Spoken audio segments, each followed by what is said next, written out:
السلام علیکم ورحمۃ اللہ وبرکاتہ۔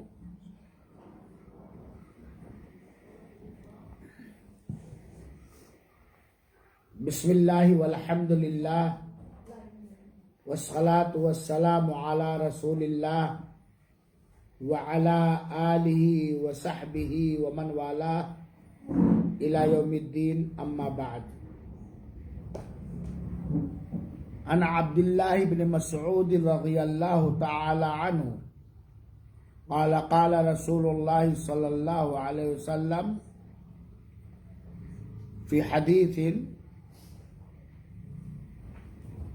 اللہم انی عبدک وابن عبدک وابن امتک ناصیتی بیدک ماض فی حکمک عدل فی قضاؤک اسألک اللہم بکل اسم ہوا لک سمیت بہ نفسک او انزلتہ فی کتابک او علمتہ احدا من خلقک او استأثرت بہ فی علم الغیب عندک ان تجعل القرآن ربیع قلبی ونور صدری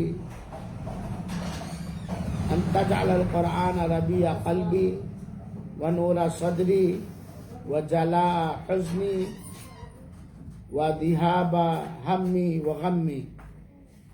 اخرجہ الامام احمد رحمہ اللہ۔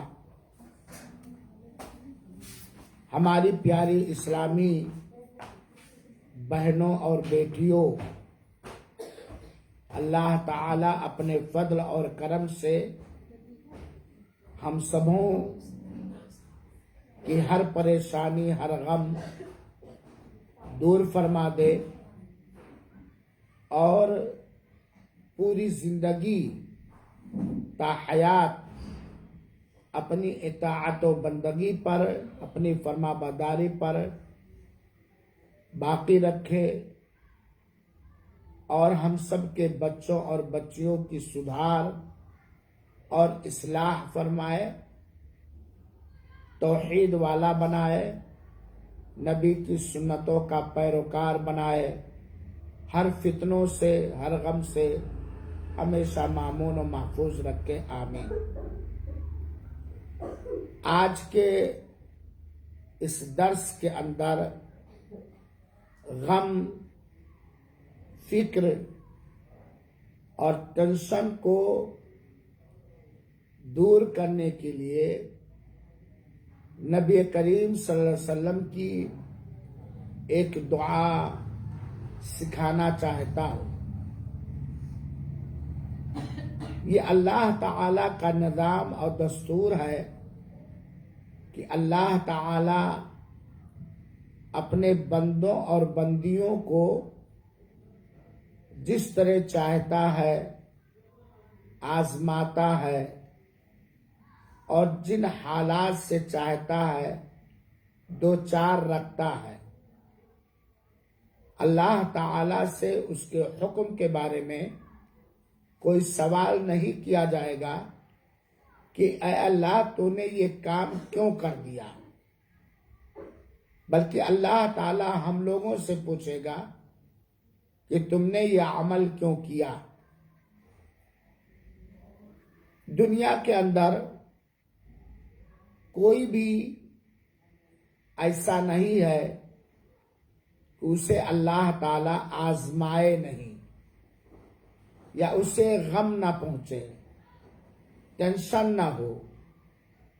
کبھی انسان بیماری کی وجہ سے غم اور فکر میں ڈوب جاتا ہے، کبھی انسان غربت اور محتاجی کے فتنوں سے دوچار ہو کر غم اور فکر میں ڈوب جاتا ہے، کبھی اولاد کی بے راہ روی سے، دینی لاپرواہیوں سے تنگ آ کر غم اور فکر اور ٹینشن میں ڈوب جاتا ہے، کبھی پاس پڑوس کی وجہ سے غم اور ٹینشن ہو جاتا ہے۔ کوئی ایسا آدمی نہیں ملے گا جسے غم نہ لاحق ہو، ٹینشن نہ ہو، بلکہ بسا اوقات تو کچھ لوگ اتنا ٹینشن میں ہو جاتے ہیں کہ آتم ہتیا خودکشی بھی کر لیتے ہیں، کچھ بیمار ہو جاتے ہیں وغیرہ وغیرہ۔ تو غم کو دور کرنے کے لیے، فکر کو دور کرنے کے لیے کیا اسلام کے اندر اللہ کے رسول اکرم صلی اللہ علیہ وسلم نے کوئی طریقہ ہمیں سکھایا ہے اور ہمیں بتایا ہے؟ یقیناً اللہ کے رسول اکرم صلی اللہ علیہ وسلم نے بتایا ہے، سکھایا ہے۔ صحابہ کرام کو باقاعدہ حکم دیا ہے کہ وہ یہ دعا یقین کے ساتھ اللہ تعالی پر ایمان رکھتے ہوئے اور قبول ہونے کا مکمل یقین کرتے ہوئے اگر یہ دعا پڑھیں گے تو ان کا غم، فکر، ٹینشن دور ہو جائے گا۔ یہ اللہ کے رسول اکرم صلی اللہ علیہ وسلم کا باقاعدہ فرمان ہے۔ ہمارے رسول اکرم صلی اللہ علیہ وسلم کو تو اور زیادہ غم، فکر اور ٹینشن رہا کرتا تھا۔ اللہ کے رسول اکرم صلی اللہ علیہ وسلم کو جب ٹینشن ہوتا تھا، غم ہوتا تھا، حزن و ملال، تو اللہ کے رسول کھڑے ہو کر کے نماز پڑھنے لگتے تھے اور اللہ تعالی سے شکوہ اور شکایت نہیں کرتے تھے، بلکہ اپنے غم اور فکر کو دور کرنے کے لیے اللہ تعالی سے رجوع کرتے تھے، اللہ تعالی سے فریاد کرتے تھے اور اللہ تعالی سے روتے تھے اور دعا کرتے تھے۔ ہمیں یہ بات معلوم ہونی چاہیے کہ کوئی بھی بندہ اللہ تعالی جو چاہتا ہے، جیسا چاہتا ہے، جب چاہتا ہے، اس بندے کے بارے میں اللہ تعالی فیصلہ کرتا ہے۔ ہو سکتا ہے جس وجہ سے بندہ پریشان ہے اللہ تعالی آزما رہا ہو، یا اس کے ذریعے اللہ تعالی اس کی نیکی بڑھانا چاہتا ہو، یا اللہ تعالیٰ اس کے گناہوں کو مٹانا چاہتا ہو۔ میرے اسلامی بہنوں، ہمیں اس بات پر بھی ایمان اور یقین رکھنا چاہیے کہ ایک مومن، پکے سچے مسلمان بندے اور بندی کو اگر ایک کانٹا بھی چبھتا ہے اور وہ بندہ مسلمان مومن اس پر صبر کرتا ہے اور اللہ کا شکر ادا کرتا ہے، گلا شکوہ شکایت نہیں کرتا ہے، آہو بکا نہیں کرتا ہے، تو اس کے ذریعے اللہ تعالیٰ اس کا ایک گناہ مٹاتا ہے۔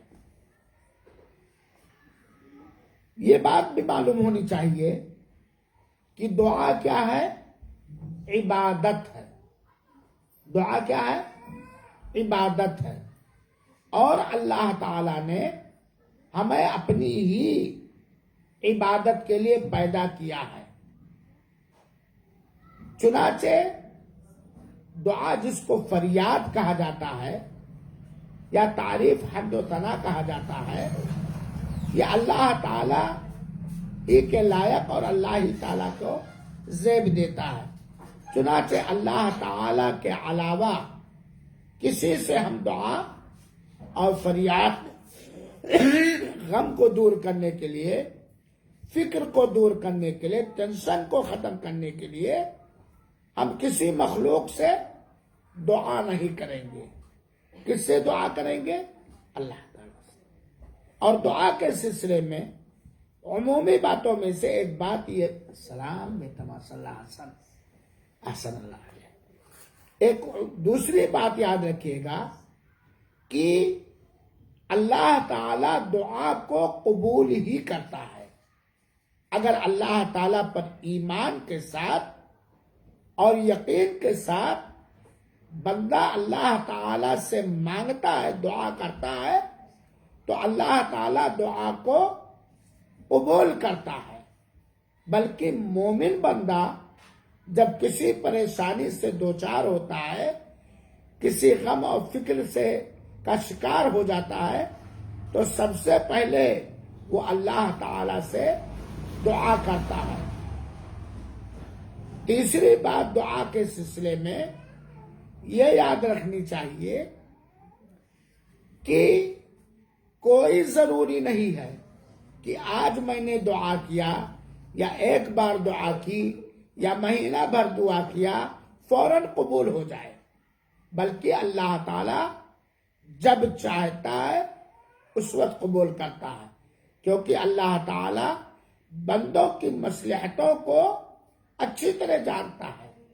یہ بھی ہو سکتا ہے کہ ایک بندہ یا ایک بندی بہت نیک ہے، بہت تقوی والی ہے، توحید والی ہے، بہت ہی نیک ہے، ہر عبادت کا پابند ہے، اور وہ اسے غم لاحق ہے، کسی بھی معاملے میں ٹینشن ہے، رو رہی دعا کر رہی ہے، لیکن اللہ نہیں سن رہا.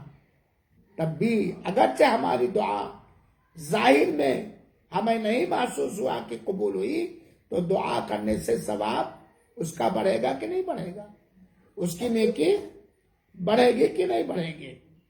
اللہ کے رسول اکرم صلی اللہ علیہ وسلم نے اپنی امت کو ان مبارک گھڑیوں کی بھی نشاندہی کی ہے جن وقتوں میں دعائیں یا جن حالتوں میں دعائیں زیادہ سے زیادہ قبول ہوتی ہیں.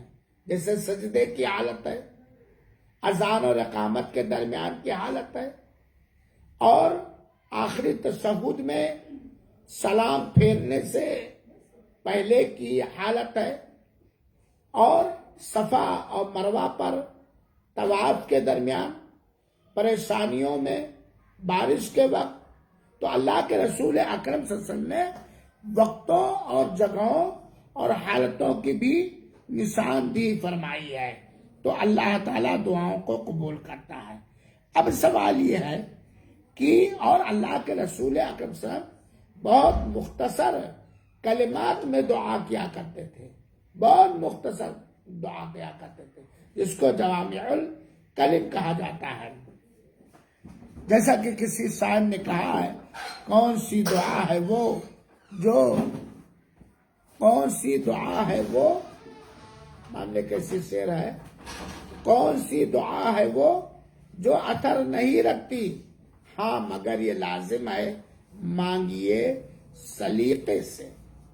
جتنا ہی دعا کے قبول ہونے کے آداب کا ہم لحاظ رکھیں گے اور دل سے، زبان سے کہیں گے بھی اور دل سے دعا کریں گے، اللہ پر یقین رکھتے ہوئے بالکل یکسو ہو کر، اللہ دعاؤں کو سنے گا اور قبول کرے گا. تو آج میں یہ بتانا چاہتا ہوں کہ غم کو دور کرنے کے لیے، ٹینشن کو ختم کرنے کے لیے کون سی دعا کرنی چاہیے، کون سی دعا کثرت کے ساتھ سجدے میں اور مختلف اوقات اور وبھن سمے میں کون سی دعا زیادہ سے زیادہ یقین کر کے پڑھنا چاہیے.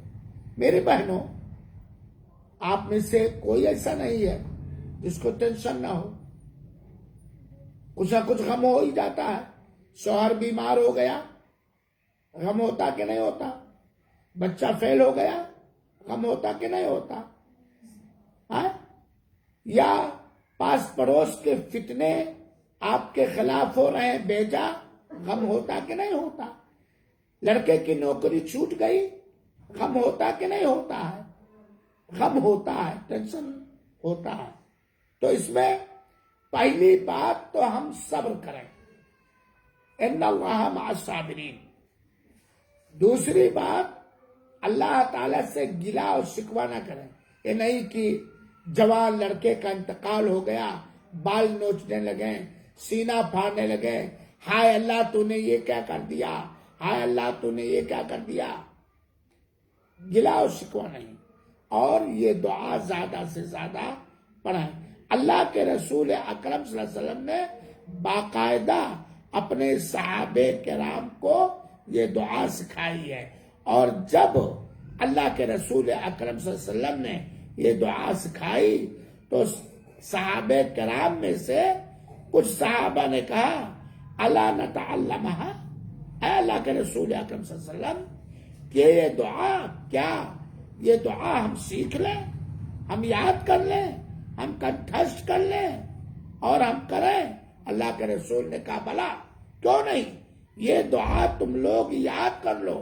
بلکہ اللہ کے رسول نے فرمایا کہ اس دعا کے بارے میں جو میں ابھی بتلاؤں گا، جو آدمی بھی سنائے، اللہ کے رسول نے فرمایا، حدیث کے الفاظ ہے ينبغي لمن سمعها يتعلمها، اللہ کے رسول کا یہ فرمان ہے، جو آدمی بھی مرد ہو یا عورت اس دعا کو سنے وہ اسے سیکھ لے، اسے یاد کر لے۔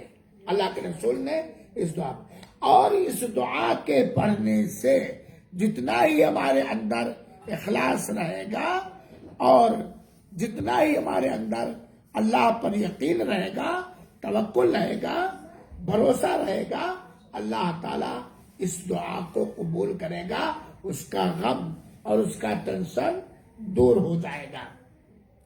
اللہ کے رسول اکرم صلی اللہ علیہ وسلم فرماتے ہیں کہ ما اصاب احدا قط ہم ولا حزن یا حزن، جب بھی کسی کو بھی کوئی غم لاحق ہو، کوئی فکر لاحق ہو، کوئی ٹینشن ہو، اور وہ یہ کہے ٹینشن ہو گیا، غم ہو گیا، جا رہا تھا آدمی، شوہر کا ایکسیڈنٹ ہو گیا، ختم ہو گیا، مال گھر میں چور گھسا، چوری ہو گئی، اچانک بیماری ایسی آ گئی کہ جس میں لاکھوں روپیہ، قصائی ڈاکٹر، غصہ نہ ہوں گے آپ لوگ، میں اکثر ڈاکٹروں کو قصائی کہتا ہوں، اکثر ڈاکٹر، اللہ قصائی ڈاکٹروں سے بچائے۔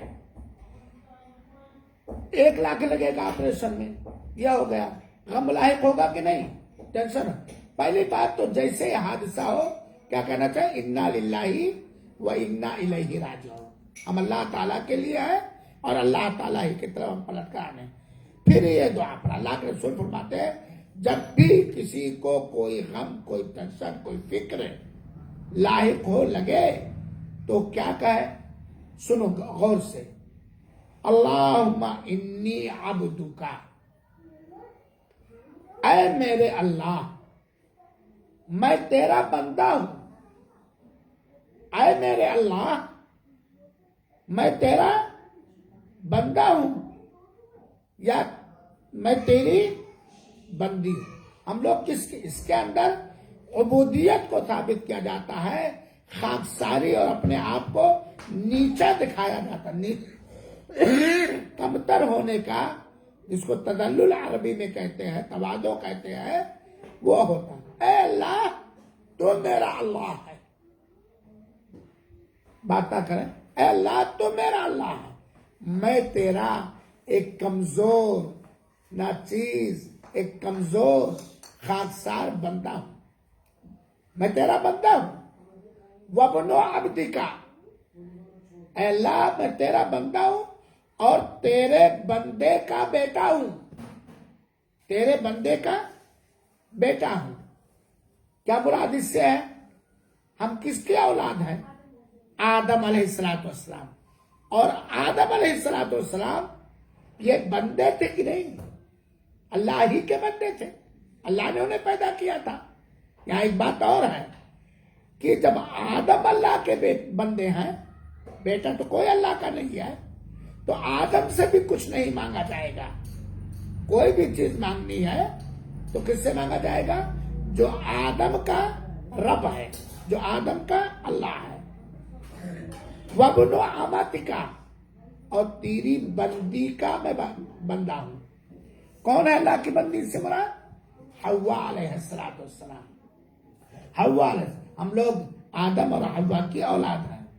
پھر دیکھیے ناصیتی بیدک، اللہ کی شان کو دیکھیے، اور اللہ کی عظمت کا بندہ اس دعا کے اندر کس طرح اقرار اور اعتراف کرتا ہے، اے اللہ میں تیرا بندہ ہوں، تیرے بندے کا بیٹا ہوں، تیری بندے کا بیٹا ہوں، میری پیشانی تیرے ہاتھ میں ہے، میری پیشانی تیرے ہاتھ میں ہے، یعنی میرے اندر کوئی سکت، کوئی طاقت نہیں ہے کہ جس غم سے میں دو چار ہوں میں اپنے آپ کو اس غم سے بچا سکوں۔ میں ایک تیرا بندہ، خاکسار بندہ، میرے بس میں، میرے سکت میں، میرے جسم میں، میرے جیب میں، میرے وسائل میں کچھ نہیں ہے۔ ناصیتی بیدک، میری پیشانی تیرے ہاتھ میں ہے۔ مادن فیا حکمک، میرے سلسلے میں تیرا فیصلہ ہو کر رہے گا۔ اے اللہ جو کچھ تو نے میرے حق میں فیصلہ کیا ہے وہ ہو کے رہے گا۔ آج میں غمگین ہوں، پریشان ہوں، یہ تیرے حکم سے ہوا ہے، کسی بندہ یا بندی کی وجہ سے نہیں۔ کوئی ذریعہ بنا ہو الگ بات، لیکن میرے سلسلے میں تیرا ہی فیصلہ چلے گا۔ عدل فیا قضاؤک، تیرا فیصلہ میرے بارے میں عدل و انصاف پر مبنی ہے۔ تو ناانصافی نہیں کرے گا، تو میرے اوپر ظلم نہیں کرے گا، تو میرے ساتھ زیادتی نہیں کرے گا، کیونکہ تیرا ہر معاملہ عدل اور انصاف سے کوٹ کوٹ کر بھرا ہوا ہے۔ پھر آگے کا ہے، کیا کہے؟ اسألوکا، اے اللہ میں بھیک مانگ رہا ہوں، اے اللہ میں بھیک مانگ رہی عورت ہے تو، میں تجھ سے فریاد کر رہا ہوں۔ اسألوکا، میں تجھے سے مانگ رہا ہوں، بکل اسم ہوا لکا، تیرے ہر نام سے، جو بھی تیرا نام ہے، جو بھی تیرا نام ہے، تیرے ہر نام کے ذریعہ میں تجھ سے مانگ رہا ہوں۔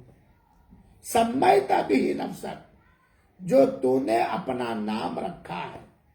اس سے پتا چلا کہ اللہ تعالی کے ناموں کا واسطہ اور وسیلہ لینا جائز ہے، بلکہ اس کا حکم دیا گیا ہے۔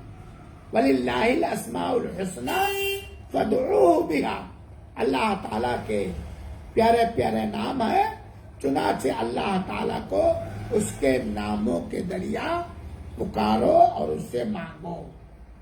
اسألک بکل اسم ہوا لک، میں تیرے ہر اس نام کو واسطہ اور وسیلہ بنا کر کے تجھ سے مانگ رہا ہوں جو تیرا نام ہے، جو تو نے اپنے دل میں نام رکھا ہے، جو کسی بندے کو نہیں بتایا، کسی نبی کو نہیں بتایا، کسی رسول کو، جو تو جانتا ہے کہ تیرا یہ نام ہے۔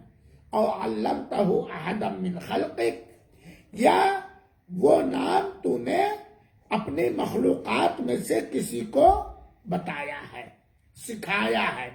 جیسے کہ اللہ تعالیٰ نے قرآن کریم کے اندر اپنا کچھ نام ذکر فرمایا ہے، اور اللہ کے رسول کو سکھایا ہے، نبیوں کو سکھایا ہے، رسولوں کو سکھایا ہے۔ تو نبیوں نے اور رسولوں نے اپنے اپنے امتیوں کو سکھایا۔ وَأَنزَلْتَهُ فِي كِتَابٍ، اور اس نام کے ذریعہ میں تجھ سے مانگتا ہوں جو نام تو نے اپنی کتاب میں اتارا ہے، چاہے وہ تورات ہو، چاہے وہ انجیل ہو، چاہے وہ زبور ہو، چاہے وہ صحف ابراہیم ہو تحریف سے پہلے، اور چاہے قرآن، یعنی جو کچھ نام تیرا ہے اور کتاب میں تو نے اپنے اتارا، اس نام کے ذریعہ میں تجھ سے مانگتا ہوں۔ او استأثرت به فی علم الغیب عندک، اس نام کے ذریعے سے بھی مانگتا ہوں جو تو نے اپنے مخلوقات میں سے کسی کو سکھایا نہیں، کسی کتاب میں تو نے اتارا نہیں، بلکہ اپنے علم غیب میں رکھا ہے۔ اللہ نے اپنا کچھ نام کسی کتاب میں نہیں اتارا اور کسی نبی کو نہیں بتایا، بلکہ اپنے پاس غیب میں رکھا ہے۔ کیا؟ یہ اللہ کے ناموں کا بالکل واسطہ، چاہے وہ کسی بندے کو اللہ نے سکھایا ہو یا کسی کتاب میں ہوتا، سارے ناموں کے ذریعے میں مانگتا ہوں کیا ان تجعل القرآن ربیع قلبی۔ بہنوں، یہ قرآن کریم سینے میں موجود ہر عقائدی اخلاقی بیماریوں کا علاج ہے، جسم میں موجود ہر بیماریوں کے لیے شفا ہے۔ قرآن سراپا برکت ہے۔ قرآن کے ذریعہ بندہ راہ ہدایت کو اپناتا اور پاتا ہے۔ کیا ان تجعل القرآن ربیع قلبی، اے اللہ تو قرآن کو میرے دلوں کی بہار بنا دے۔ اے اللہ تو قرآن کو میرے دلوں کے لیے کیا بنا دے؟ بہار بنا دے۔ بہار جس میں سکون ہو، جس میں اطمینان ہو، جس میں خوبصورتی ہو، جسے پڑھنے سے، جسے سننے سے ہمیں سکون قلب ملے، ہمارے دل کا بہار بنا دے۔ اور کیا ہے؟ وَنُورَ صَدْرِي، اے اللہ اس قرآن مجید کو تم میرے سینوں کے لیے روشنی اور نور بنا دے۔ وَجَلَاءَ حُزْنِي، اے اللہ اس قرآن کو میرے غم کو چھانٹ دینے کا ذریعہ بنا دے، میرے ٹینشن کو، میری فکر کو چھانٹ دینے کا، ختم کر دینے کا، صاف کر دینے کا ذریعہ بنا دے۔ وَذَهَابَ هَمِّي، اور جو آج میرے سینے کے اندر غم ہے، فکر ہے، ٹینشن ہے، جس سے میں پریشان ہوں، دل دھڑک رہا ہے، سکون نہیں ملتا، کھانا اچھا نہیں لگتا، پانی اچھا نہیں لگتا، کسی کے ساتھ بیٹھ کر بات کرنے کا دل نہیں چاہتا، اے اللہ اس قرآن کو میرے غم کے دور کرنے کا ذریعہ بنا دو۔ اس قرآن کے ذریعے میرا غم چلا جائے، میری فکر ختم ہو جائے تو ہمارے لیے پریشان کن ہے۔ اللہ کے رسول نے فرمایا کہ جو بھی بندہ یا بندی کسی غم میں، کسی فکر میں، کسی ٹینشن میں یہ دعا پڑھے گا، میں دعا پھر ریپیٹ کر دیتا ہوں، اللہم انی عبدک وابن عبدک وابن امتک ناصیتی بیدک ماض فی حکمک عدل فی قضاؤک اسألک بکل اسم هو لک سمیت به نفسک او علمتہ احدا من خلقک او انزلتہ فی کتابک او استأثرت به فی علم الغیب عندک ان تجعل القرآن ربیع قلبی ونور صدری وجلاء حزنی وذہاب ہمی۔ یہ اگر اس نے پڑھ لیا، اللہ کے رسول فرماتے ہیں الا اذهب اللہ ہمہ، یہ دعا پڑھے گا اللہ تعالیٰ اس کے غم کو غلط کر دے گا، ختم کر دے گا، اس کے ٹینشن کو، اس کے حزن و ملال کو اللہ ختم کر دے گا۔ اور کیا کرے گا؟ وَأَبْدَلَهُ مَكَانَهُ فَرَجًا، اور غم کی جگہ پر، پریشانی کی جگہ پر، ٹینشن کی جگہ پر اللہ تعالیٰ اس غم کی جگہ پر اس کے لیے کشادگی پیدا کر دے گا، کشادگی پیدا کر دے گا، سکون آ جائے گا، اطمینان آ جائے گا، ڈھارس۔ بڑا سے بڑا نقصان ہوا ہے، ناقابل برداشت نقصان ہوا ہے، لیکن اگر اخلاص کے ساتھ، ایمان کے ساتھ، پکے یقین کے ساتھ اس دعا کو پڑھا تو اللہ اس کی پریشانی کیا کر دے گا؟ دور کر دے گا۔ حدیث کے اندر جیسا کہ آتا ہے، صحابہ کرام نے کہا یا رسول اللہ الا نتعلمها، اے اللہ کے رسول کیا اس دعا کو ہم یاد نہ کر لیں، ہم سیکھ نہ لیں؟ تو اللہ کے رسول نے کہا بھلا کیوں نہیں، کیوں نہیں، تم لوگ اس دعا کو سیکھ لو، بلکہ فرمایا ينبغي لمن سمعها ان يتعلمها، مناسب ہے کہ جو بھی اس دعا کو سنے اسے سیکھ لے، اسے یاد کر لے۔ تو میری بہنوں، غم کو دور کرنے کا ایک بہترین ذریعہ یہ دعا ہے، اور اس دعا کے ذریعہ غم غلط ہو جائے گا، غم اور ٹینشن اور فکر دور ہو جائے گا۔ دوسری بات، حدیث کے آخری ٹکڑے سے یہ بات معلوم ہوئی کہ جو بھی آدمی اس دعا کو سنے اسے کیا کرے؟ کیا کرے؟ میں نے کیا بتلایا ہے؟ اسے کیا کرے؟ یاد کر لے۔ آپ لوگوں نے سنا دعا کی نہیں سنا؟ اب بڑی پریشانی ہو گئی، ہاں؟ لیکن کب یاد کریں گے؟ ہر وقت تو ٹویٹر ہے، فلانا ہے، یہ سیریل چل رہا ہے، وہ میں چالو کرو، یہ سیریل چل رہا ہے، یہ موبائل پہ وقت چل رہا ہے کہ نہیں؟ آج یقیناً میں اپنے بارے میں کہتا ہوں، ہم لوگ اپنے وقت کو اگر قرآن کی تلاوت میں، سمجھنے میں لگائے، بہت سارے غم، بہت سارے فکر دور ہو جائے گی، اور ایسی دعاؤں کو یاد کرنے اور پڑھنے میں لگائے، ہمارا غم دور ہو جائے گا، اور اللہ ہمیں سکون دے دے گا، اور اس کی جگہ پر کشادگی عطا کر دے گا۔ کیا کبھی ہم لوگ دیکھیں، میں ہوں یا دنیا ہوں، کیا کبھی ایسا ہوا ہے کہ بہت بڑی آزمائش ہمارے اوپر آ گئی، بہت بڑا غم لگ گیا، بہت ٹینشن آ گیا اچانک؟ کیا ابھی کبھی ایسا ہوا ہے کہ ہم اٹھیں، وضو کریں، 2 رکعت نماز پڑھیں اور سجدے کے اندر یہ دعا پڑھیں؟ بلکہ فوراً فون لگائیں گے، بٹیا ابا ارے جو آپ نے یہ پیسہ دیا تھا، زیور دیا تھا، غائب ہو گیا ابا، میں کیا کروں ابا، مر گئے ابو، ہے کہ نہیں؟ بھیا کو فون لگے گا، چاہے مرد ہو یا عورت۔ نبوی طریقے میں ہمارے لیے ہر پریشانی کا علاج موجود ہے، لہذا میری بہنوں، اس دعا کو ہم لوگ کیا کریں؟ یاد کر لیں۔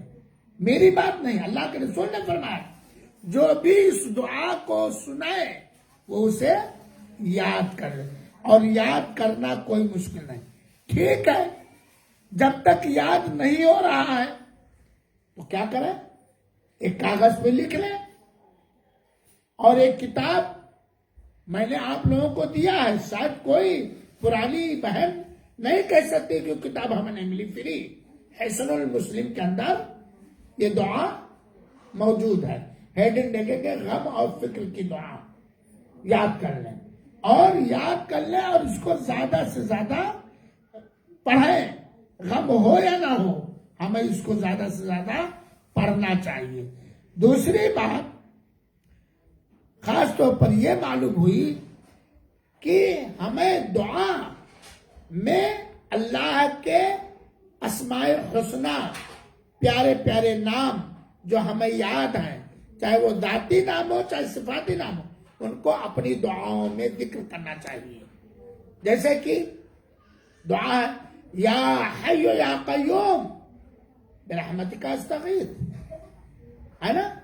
تو ان کو تیسری بات یہ معلوم ہوئی کہ دعا کے قبول ہونے کے لیے اللہ کے ناموں اور اس کے صفتوں کا وسیلہ لینا جائز ہے، اور کسی مخلوق کی صفت یا جاہ اور مرتبہ کا وسیلہ لینا قرآن و حدیث سے ثابت نہیں ہے۔ اللہ رب العالمین سے دعا ہے کہ اللہ تعالی ہم سبوں کے دلوں کو ہر غم ہر فکر سے پاک کر دے، اور آخرت کی فکر کرنے کی توفیق عطا فرمائے، آخرت کے بنانے کی توفیق عطا فرمائے۔ دنیا بات بہت کرتے ہیں آپ لوگ، بھائی کیا کوئی نئی بات آ گئی کیا؟ آخرت کی فکر کرنے کی اللہ توفیق عطا فرمائے۔ دیکھو میرے بہنوں، کبھی کبھی ایمان بڑھتا ہے، کبھی گھٹتا ہے۔ جب انسان اللہ کی عبادت و بندگی سے دور ہوتا ہے، ایمان گھٹ جاتا ہے۔ اللہ کی عبادت و بندگی کے بارے میں سوچتا ہے، فکر کرتا ہے، کوشش کرتا ہے، تو اس کا ایمان کیا ہوتا ہے؟ بڑھ جاتا ہے۔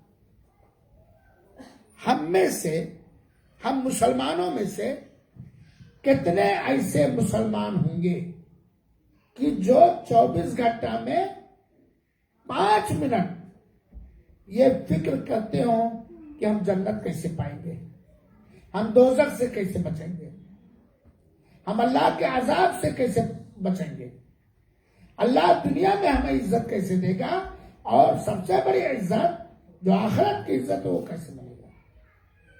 تو یہ سب قرآن کے پڑھنے سے آئے گا، اور ترجمہ کے ساتھ پڑھیں۔ اور بارہا آپ لوگوں میں اعلان کیا گیا ہے کہ کوئی بھی بہن قرآن پڑھنا نہیں جانتی ہے تو وہ وقت نکالے اور رمیسا کی والدہ سے سیٹ کر لے، انشاءاللہ میں بھوکے رہ لینا گوارا کر لوں گا اگر آپ آئیں ٹائم فکس کر کے کہ اس ٹائم پڑھاؤ، کھانا نہیں بنا پائیں، میں بھوکے رہنا گوارا کر لوں گا، برداشت کر لوں گا، لیکن آپ کو قرآن پڑھانے کے لیے ان کو چھٹی دے دوں گا۔ میری بہنوں، زندگی جب تک ہے ہم خیر میں گزاریں، خیر حاصل کرنے کی کوشش کریں، خیر کی طرف لپکنے کی کوشش کریں، اور اللہ تعالیٰ کی راہوں کا، اس کی مرضیات کا، اس کے رضامندی کا پتہ لگائیں اور اس پر عمل کریں۔ تو یہ غم کو دور کرنے والی دعا ہے جو حصن المسلم کے اندر ہے، آپ لوگ اس کو یاد کر لیں گی اور سمجھ لیں گی۔ اور میں کہیے تو پھر پڑھا لائی حصن المسلم آپ لوگ، ٹھیک ہے، ابھی میں صفحہ کھول کے پڑھا دیتا ہوں۔